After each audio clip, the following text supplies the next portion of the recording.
চক কেন্দ্ৰীয় চৰকাৰৰ অধীনৰ যি এণ্ড্ৰইল কোম্পানীৰ অসমৰ 10খন চাহ বাগিচা আছে, খোৱাং, টিংখাং, ৰাজগড়, হলৌগুৰিকে ধৰি যি 10খন চাহ বাগিচা আছে, এই 10খন চাহ বাগিচাৰ মানে যি ক্ষতি হোৱা বুলি যি কোম্পানী কৰ্তৃপক্ষই কৈছে, এইটো আমি সহজভাৱে ল'ব পৰা নাই। কাৰণ আমি সংবাদ মাধ্যমৰ যোগেদি গম পাইছোঁ যে 2022 আৰু 23 বৰ্ষত এণ্ড্ৰইল কোম্পানীয়ে 83 কোটি টকা লাভ কৰিছিলে। এনেকুৱা কি মানে হেৰি হ'ল যে তাৰ পিছৰ বৰ্ষতে মানে 100 কোটি টকা লছ হ'ল। গতিকে ইয়াত এটা ডাঙৰ অৰ্থনৈতিক ঘোটালা আছে। গতিকে এই ঘোটালাক আমি উচ্চ পৰ্যায়ৰ তদন্তৰ দাবী কৰিছোঁ আৰু আমি বিজেপি চৰকাৰক ক'ব বিচাৰোঁ, আচলতে চাহ শ্ৰমিকসকলক লৈ মানে আচলতে যি এটা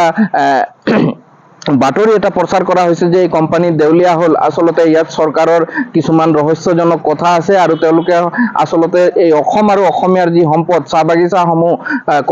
পৰ্যায়ক্ৰমে তেওঁলোকে ব্যক্তিগত খণ্ড তথা পুঁজিবাদীক গতাই দিয়াৰ এটা কৌশল বুলি আমি অনুভৱ কৰিছোঁ আৰু সেয়েহে আমি কেন্দ্ৰীয় আৰু ৰাজ্য চৰকাৰক আঠছা ডিব্ৰুগড় জিলা সমিতিৰ তৰফৰ পৰা দাবী উত্থাপন কৰিছোঁ, যদিহে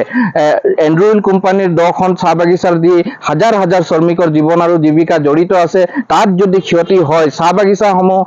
খণ্ড খণ্ডকৈ বা ব্যক্তিগত কোম্পানীক ব্যক্তিগত খণ্ডক গতাই দি আচলতে চৰকাৰে আচলতে এটা বুজন সংখ্যক তেওঁলোকে মানে বুজাবুজি কৰাৰ যি কৌশল, এই কৌশল বন্ধ কৰিবৰ বাবে অনুৰোধ জনাইছোঁ। আমি দেখিছোঁ যে বিগত সময়ত আচলতে শ চাহ বাগিচা উচ্ছেদ কৰা হ'ল। এতিয়া আমি যদি ক'বলৈ যাওঁ, BCPL, অইল বা অন্যান্য যি উদ্যোগ গঢ়া হ'ল চাহ বাগিচা উচ্ছেদ কৰি বা ব্যক্তিগত খণ্ডৰ যি ডাঙৰ ডাঙৰ যি হস্পিটেল বা ইউনিভাৰ্চিটি আচলতে গঢ়ি তোলা হ'ল, এইবিলাকত কিন্তু যি তাৰ চাকৰিৰ ক্ষেত্ৰত বা সংৰক্ষণৰ ক্ষেত্ৰত কিন্তু চাহ শ্ৰমিকসকলক সম্পূৰ্ণৰূপে মানে বিজেপি চৰকাৰ আৰু পুঁজিপতিয়ে অৱহেলা কৰাৰ বাবে আচলতে চাহ বাগিচাৰ শ্ৰমিকৰ যি জ্বলন্ত সমস্যা বাঢ়ি গৈছে আৰু সেয়েহে আমি বিজেপি চৰকাৰক কৈছোঁ যে 200 বছৰ চাহ শ্ৰমিকৰ ওপৰত কেপকুৰা চপা দি পুঁজিপতি আৰু চৰকাৰে যি শোষণ চলাইছে, এই শোষণ আৰু ৰাজনীতি বন্ধ হ'ব লাগে আৰু সম্পূৰ্ণৰূপে এই যি 10খন চাহ বাগিচা এণ্ড্ৰইল কোম্পানীৰ শ্ৰমিকৰ জীৱন আৰু নিৰাপত্তা সুনিশ্চিত কৰাৰ লগতে তেওঁলোকৰ যি আইনী প্ৰক্ৰিয়াৰে যি অধিকাৰ পাব লাগে, এই অধিকাৰসমূহ প্ৰদান কৰিবৰ বাবে দাবী উত্থাপন কৰিছোঁ আৰু কোনো কাৰণতে যদি ব্যক্তিগত কোম্পানীক যদি গতাই দিয়া হয় এণ্ড্ৰইল কোম্পানীৰ 10খন চাহ বাগিচা, তেতিয়াহ'লে কিন্তু বিজেপি চৰকাৰ একেবাৰে বিজেপি চৰকাৰ পুলি পোখাই উঘালাই দিবৰ বাবে আমি অসম ছাত্ৰ সন্থাই 26ত সংকল্প লৈছোঁ আৰু সেয়েহে মুখ্যমন্ত্ৰীক আমি আগতীয়াকৈ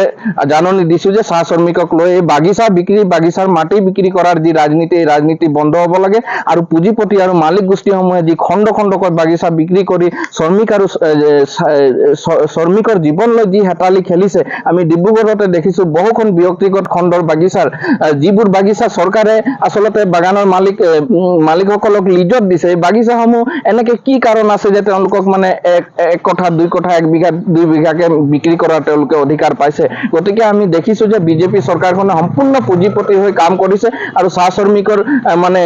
কুঁহিয়াৰ নিচিনা পেৰি চাহ শ্ৰমিকৰ তেজ আৰু ঘাম খাই আছে। গতিকে এই ৰাজনীতি বন্ধ কৰিবৰ বাবে আমি দাবী উত্থাপন